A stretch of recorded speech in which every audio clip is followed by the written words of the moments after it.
In today's video, I'm going to teach you how to pay Salesforce Invoice. 5 minutes. We'll walk through the exact clicks to get an invoice paid inside Salesforce, so you can wrap up billing without hunting around the interface. Before we start, make sure you can sign in to your Salesforce org and that you have permission to view billing or invoices. If your company uses multi-factor authentication, have your device handy and keep a payment method ready. First, log into Salesforce. Once you're in Lightning Experience, pause for a second to let the home page finish loading.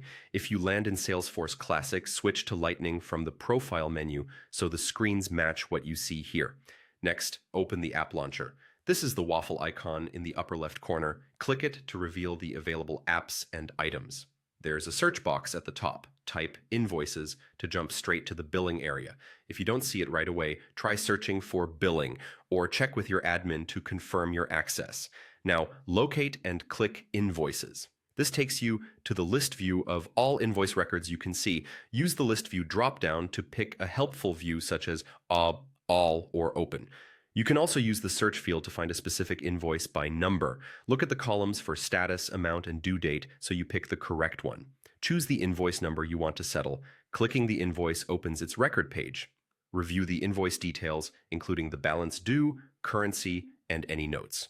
If your company requires a purchase order or internal reference, make sure it's recorded on the invoice first so your payment reconciles cleanly. When you're ready, click the Make Payment button in the upper right corner. On the payment screen, confirm the amount you're paying. If partial payments are allowed in your org, adjust the amount accordingly. Otherwise, leave it at the full balance. Select your payment method, enter the required billing details, and double-check the address and currency. Review the summary, then submit the payment. Wait for the confirmation message to appear, and download or save the receipt if that option is available. Back on the invoice record, refresh the page to see the status update to paid or pending, depending on processing. That's it. Log in, open the app launcher, go to invoices, pick the correct invoice, and use Make Payment to finish the job. Thanks for watching, and happy billing.